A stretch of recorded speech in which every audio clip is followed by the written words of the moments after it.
Baik, kita lanjutkan yang pertanyaan berikutnya, yaitu mengenai perangkat pembelajaran yang belum dikembangkan sesuai dengan kebutuhan peserta didik dan tingkat kurikulum atau yang tuntutan yang diharapkan dari kurikulum. Baik, bagaimana pendapat Pak Mariadi?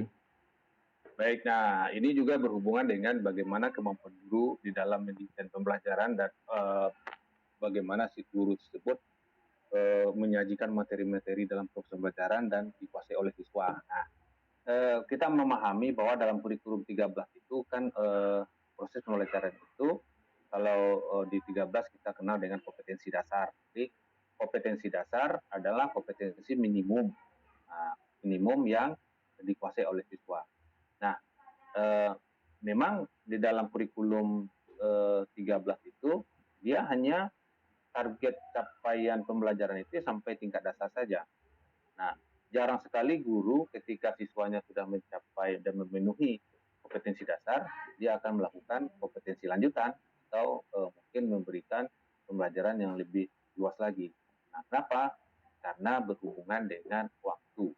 Nah, berhubungan dengan waktu ketika kompetensi dasar itu pun kompetensi dasar pun tidak juga semuanya bisa dikuasai oleh siswa. Nah, jadi bagaimana guru tersebut bisa mendesain pembelajaran yang dikembangkan sesuai dengan kebutuhan peserta didik. Nah, pengembangan kebutuhan peserta didik ini maksudnya mungkin adalah ketika siswa telah memahami kompetensi dasar, dia bisa melanjutkan kepada kompetensi lanjutan yang nanti kompetensi lanjutan itu memberikan kesempatan kepada siswa untuk memahami materi lebih luas lagi. Nah, itu sebenarnya. Nah, sebenarnya tuntutan kurikulum itu dia tidak ada lanjutan, kompetensi lanjutan atau kompetensi yang lebih artinya lebih luas lagi. Nah, kalau kurikulum 13 kalau di sini pertanyaannya kan dan tuntutan kurikulum. Kalau kurikulum itu kalau K13 hanya menuntut kompetensi dasar saja. Nah, kalau kurikulum Merdeka sekarang, nah itu bahkan tidak menuntut apa-apa. Nah, dia hanya menuntut capaian pembelajaran dan ketika siswa itu hanya mencapai targetnya hanya sampai 5 levelnya atau 6, ya itulah kemampuannya. Tanpa ada remedial itu malahan kalau kurikulum Merdeka. Nah, berbeda dengan K13 karena harus mencapai target yang sudah kita kenal dengan kriteria ketuntutan minimum. Ketika sekolah mata pelajaran menetapkan 80, maka itulah target yang harus dicapai siswa. Kalau kurikulum Merdeka kan tidak lagi. Nah, ini sebagai bahan kepada peserta PPG bahwa ada kurikulum yang dua hal yang berbeda yang harus dipahami, ada kurikulum 13 dan kurikulum Merdeka yang dalam proses pembelajarannya itu berbeda. Persoalan perangkat pembelajaran itu belum dikembangkan, memang banyak guru yang belum mengembangkan itu. Karena apa? Karena tuntutan dari kompetensi dasar tadi dan capaian proses pembelajaran di kurikulum Merdeka. Ya, targetnya hanya sampai di situ.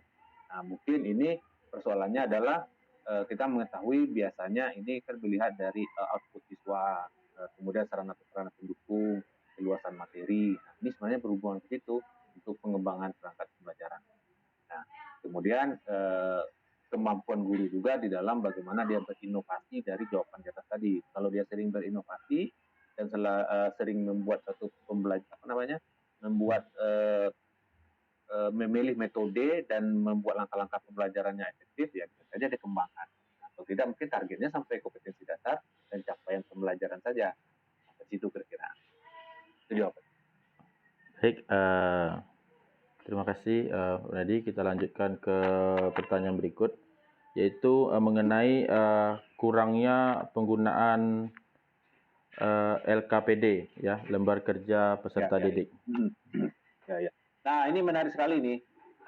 Kebetulan di samping saya ini sebagai pernah menjadi instruktur nasional tahun 2014 hingga sekarang dan sekarang menjadi kepala sekolah.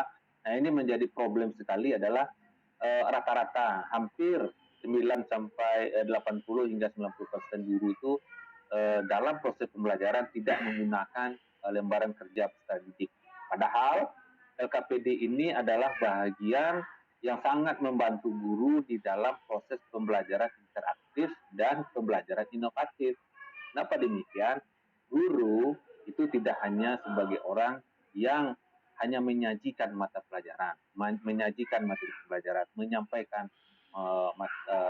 materi pembelajaran, tapi dia sekarang sudah berubah menjadi fasilitator, ya kan? Sebagai fasilitator saja atau sebagai teman dalam proses pembelajaran. Nah, LKPD ini adanya di mana? LKPD ini sebenarnya dalam kegiatan proses pembelajaran, itu kegiatan inti. Nah, jadi dalam kegiatan inti itu ada LKPD. Nah, terpisah dari kegiatan inti. Kegiatan inti hanya menceritakan proses kegiatan. LKPD adalah langkah-langkah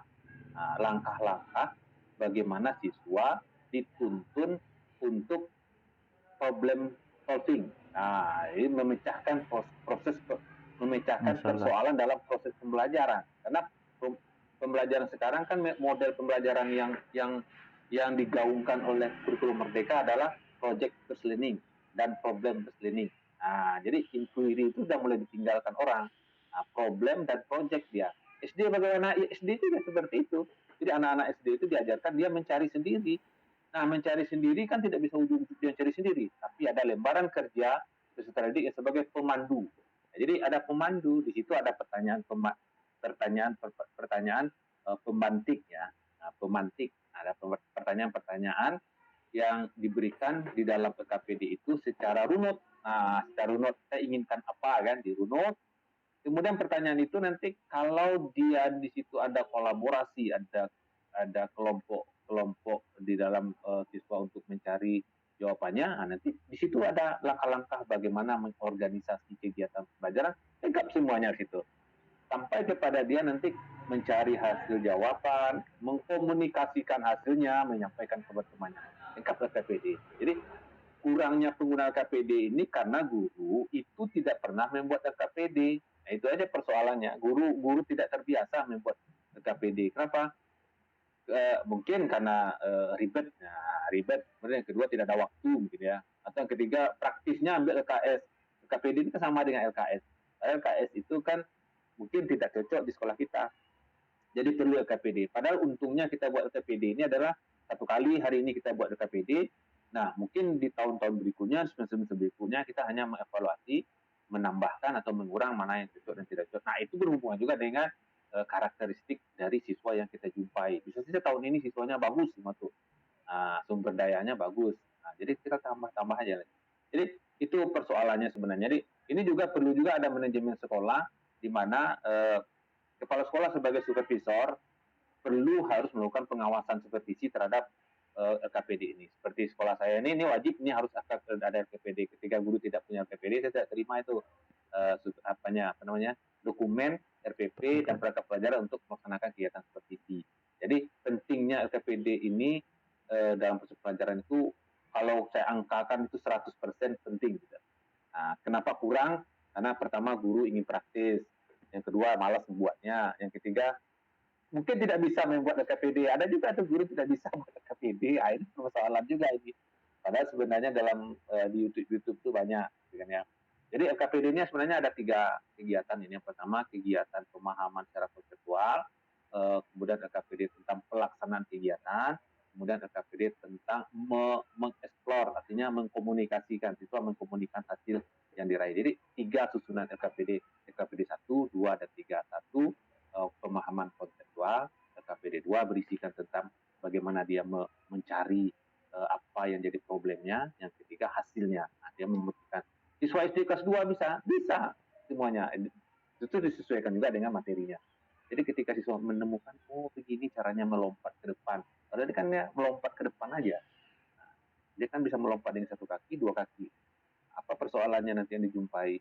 Nah itu kalau dia berkomunikasi mencarikan itu kan artinya memberikan kesempatan dan ruang kepada dia bereksplor diri. Nah itu pentingnya LKPD. Demikian Pak Resan, kali. Baik, Boleh 10 juga boleh nih, mantap juga nih 10. 10. Emang saya tidak salah ini kalau instruktur nasional, jadi penjelasannya sangat perinci dan sangat jelas. Jadi Betul. baik, kita lanjut. Yaitu mengenai kurangnya sarana dan prasarana pembelajaran pendidikan jasmani, olahraga, kesehatan. Bagaimana Ya. pendapat Pak Mariati? Ya, baik. Nah, ini saya memposisikan lagi sebagai manajerial ya, manajemen, sebagai orang yang mengelola suatu persekolahan. Nah, kita sama-sama waktu kita kuliah dulu bahwa ini sudah kita bahas panjang lebar tentang sarana prasarana. Suatu keniscayaan bahwa kemajuan di suatu sekolah dan suksesnya guru mengajar itu adalah lengkapnya sarana prasarana. Nah, ini jadi persoalan ketika guru mengajar harus dihadapkan dengan sarana tidak ada dan harus memodifikasi sarana